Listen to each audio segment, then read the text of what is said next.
베드로후서 1장 1절에서 11절입니다. 이 말씀은 살아계신 하나님의 말씀입니다. 오늘 우리에게 주신 하나님의 말씀을 함께 합독하시겠습니다.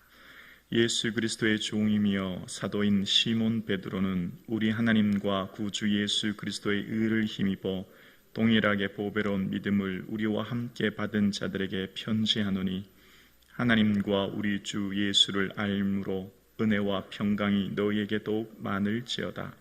그의 신기한 능력으로 생명과 경건에 속한 모든 것을 우리에게 주셨으니, 이는 자기의 영광과 덕으로서 우리를 부르신 이를 알미함이라. 이로써 그 보배롭고 지극히 큰 약속을 우리에게 주사, 이 약속으로 말미암아 너희가 정욕 때문에 세상에서 썩어질 것을 피하여 신성한 성품에 참여하는 자가 되게 하려 하셨느니라. 그러므로 너희가 더욱 힘써 너희 믿음의 덕을, 덕의 지식을, 지식의 절제를, 절제의 인내를, 인내의 경건을, 경건의 형제 우애를, 형제 우애의 사랑을 더하라. 이런 것이 너희에게 있어 흡족한즉 너희로 우리 주 예수 그리스도를 알기에 게으르지 않고 열매 없는 자가 되지 않게 하려니와, 이런 것이 없는 자는 맹인이라 멀리 보지 못하고 그의 옛죄가 깨끗하게 된 것을 잊었느니라. 그러므로 형제들아, 더욱 힘써 너희 부르심과 택하심을 굳게 하라. 너희가 이것을 행한즉 언제든지 실족하지 아니하리라. 이같이 하면 우리 주 곧 구주 예수 그리스도의 영원한 나라에 들어감을 너희에게 넉넉히 너희에게 주시리라. 아멘. 예수님 더욱 사랑하시는 저와 여러분 되기를 주님의 이름으로 축복합니다. 아멘. 베드로후서의 주제는 종말이 다가옴에 따라 고난 속에 살아가는 신실한 성도들의 삶을 격려하는 것인데요. 베드로 전서는 외부로부터의 박해, 그 고난으로 오는 성도들, 당하는 성도들을 위로하고 이제 격려하는 반면, 이 베드로후서는 이단의 위험성을 경고하고 알리는 편지입니다. 그러니까 내부로부터의 이단을 경계하도록 쓴 목적이 있는 겁니다. 베드로후서를 쓸 당시 베드로는 이제 자신이 생명이 이 세상에서 얼마 남지 않았다고 하는 것을 잘 알고 있었습니다.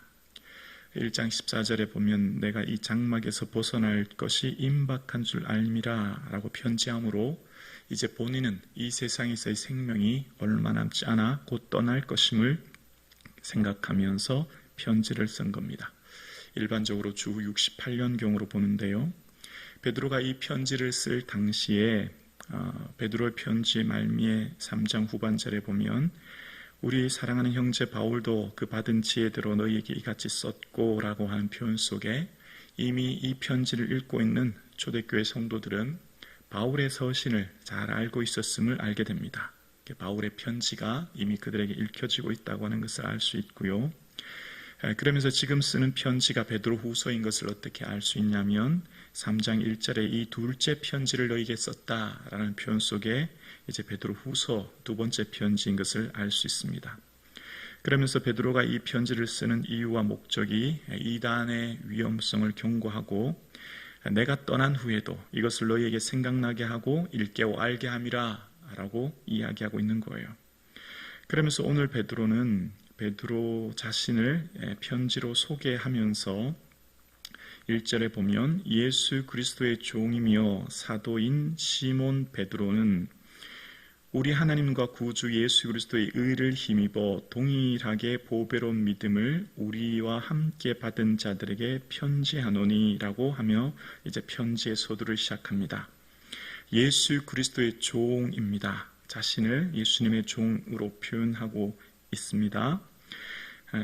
그러면서 이 편지를 쓰는 이유가 이제 마지막, 그러니까 오늘 본문 11절에 보면, 이같이 하면 우리 주 곧 구주 예수 그리스도의 영원한 나라에 들어감을 넉넉히 너희에게 주시리라 라고 이야기하는 거예요. 그러니까 지금 편지를 쓰면서 우리가 지금 살아가는 이 세상에서의 삶의 모든 어려움과 고난이 있지만 사랑하는 성도님, 우리에게는 우리 구주 되신 예수 그리스도의 영원한 나라에 들어갑니다. 넉넉히 그 은혜를 주십니다. 라고 하면서 삶의 목적과 최종 비전을 하나님 나라에 두도록 편지하고 있는 겁니다.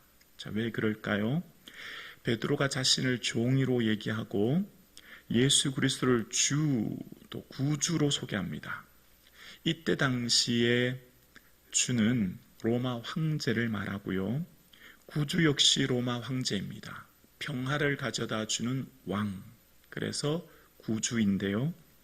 로마 시대의 로마를 어떻게 불렀냐면 로마의 별칭이 있습니다. 영원한 나라입니다. 로마가 지금 전 세계를 지배하고 있는 가장 강력한 나라였기 때문에 그때 당시 모든 사람들은 이 로마는 영원할 것이다, 결코 멸망하지 않을 것이다 라고 생각하면서 살았던 거거든요. 그러니까 지금 베드로가 지금 편지하는 것은 그때 당시의 황제인 이 로마 황제인 네로가 주가 아니라 우리의 주는 예수 그리스도시요, 그 예수 그리스도가 준비한 영원한 나라, 이 땅 로마는 곧 사라질 것인데 우리가 갈 그 영원한 하나님 나라가 기다리고 있으며 그 영원한 하나님 나라를 사모하며 살아가는 우리는 주님의 종 되어서 오늘도 내가 사도로 여러분에게 편지합니다 라고 이야기하는 거예요. 예수님이 이 땅에서 사셨던 것과 십자가와 부활을 목격한 사람들, 주님의 보내심을 받은 사람을 사도라 하는데요. 그는 자기 자신이 예수님의 종이요 사도라고 하는 것을 분명히 밝힙니다. 박해상황 가운데 황제 외에는 어떤 사람도 주라고 함부로 할 수 없음에도 사도 바울은 예수 그리스도를 주로 이야기하는 겁니다. 이 땅, 이 세상 나라가 영원하지 않음을 이야기하고 세상의 우리의 삶의 모든 목적은 오직 하나님 나라, 저 영원한 천국임을 밝히는 거예요. 그러면서 이제 저 영원한 하나님 나라를 사모하고 살아가는 성도들에게는 주님의 주시는 은혜가 있으며 삶의 내용이 있는데 그것은 바로 3절에 보면 그 신기한 능력으로 생명과 경건에 속한 모든 것을 우리에게 주셨으니 이는 자기의 영광과 덕으로서 우리를 부르신 이를 알므로 말미암음이라 라고 이야기합니다. 그리고 4절입니다. 이로써 그 보배롭고 지극히 큰 약속을 우리에게 주사 이 약속으로 말미암아 너희가 정욕 때문에 세상에 썩어질 것을 피하여 신성한 성품에 참여하는 자가 되게 하려 하셨느니라 라고 고백합니다. 여러분, 하나님 예수님께서 여러분을 부르셨습니다. 그 이유는 바로 신기한 능력으로 말미암는 생명과 경건이라는 거예요. 신성한 생명, 곧 영원한 생명을 말하면서 그 영원한 생명을 받은 우리에게는 이 땅에서의 경건한 삶, 거룩한 삶을 향해 우리를 부르셨습니다 라고 이야기합니다. 그리고 그 주신 은혜는 우리가 예수 그리스도의 십자가 보혈로 말미암아 주신 영원한 하나님 나라를 약속하셨고 그 약속을 오늘도 우리는 바라보고 있습니다. 그러면서 그 약속 앞에 보배롭고 지극히 큰 약속이라고 이야기하는 거예요. 보배로운 믿음이라고 표현했던 것처럼, 보배로운 피라고 표현했던 것처럼 오늘은 보배로운 약속, 지극히 크다, 가장 큰 약속을 주셨다라고 이야기하는 겁니다. 그러면서 이제 우리가 어떻게 살아야 될 것인가 라는 것을 이야기해요. 그러면서 두 부류의 인생에 대해서 설명합니다.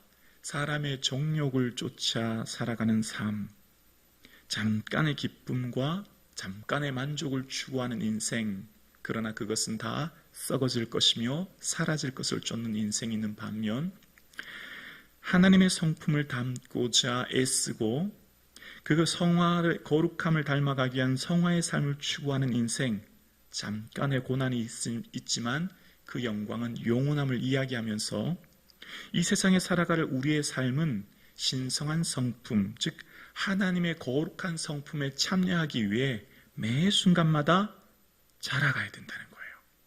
베드로와 후서에서 편지를 쓰는 끊임없는 이유가 예수님을 알아가고 예수님을 알기에 게으르지 않도록 편지하고 있어요. 이 8절에 나오죠. 주 예수 그리스도를 알기에 게으르지 않고 열매 없는 자가 되지 않게 하려고요.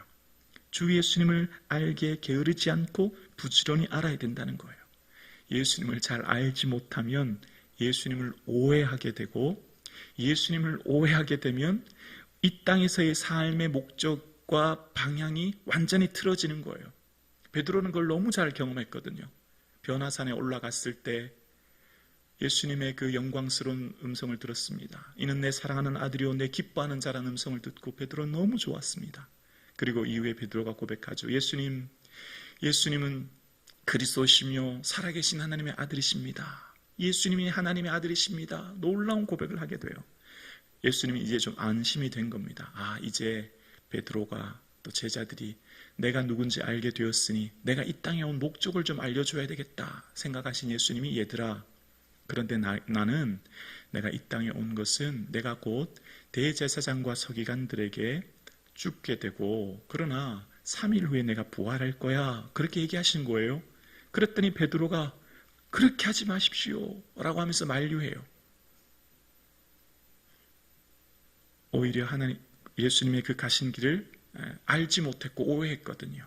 그랬더니 예수님이요 베드로에게 사단아 물러가라고 얘기하십니다. 하나님의 일을 생각하지 않고 사람의 일을 생각한다는 겁니다. 베드로가 생각한 예수님은 이 땅에서의 로마를 무너뜨리는 거였거든요. 오늘 함께 예배드리시는 저와 여러분, 우리가 예수님을 알아가는 깊이와 넓이가 많아질 수 있기를 주 이름으로 축원합니다. 예수님을 알아가는 신앙이 어린아이와 같은 유아기적 신앙에 머물러 있는 것이 아니라 점점 성장해야만 주님의 마음을 헤아릴 수 있어요. 주님의 마음을. 신앙생활의 깊이는 뭐로 알 수 있을까요? 주님의 그 마음과 뜻을 헤아리는 거거든요. 그래서 신앙생활의 모습은 반드시 이 믿음은 믿음만으로 끝나지 않는다는 거예요. 그냥 나와 하나님과의 관계로만 믿음은 끝나는 것이 아니라 반드시 믿음은 자라고 성장하여 나와 이웃과의 관계로 성장하게 되는데, 그것을 8가지 덕목으로 베드로는 이야기합니다. 5절 이하에 보면, 그러므로 너희가 더욱 힘써 너희 믿음의 덕의 지식의 절제를, 절제의 인내를, 인내의 경건을, 경건의 형제 우애를, 형제 우애의 사랑을 더하라.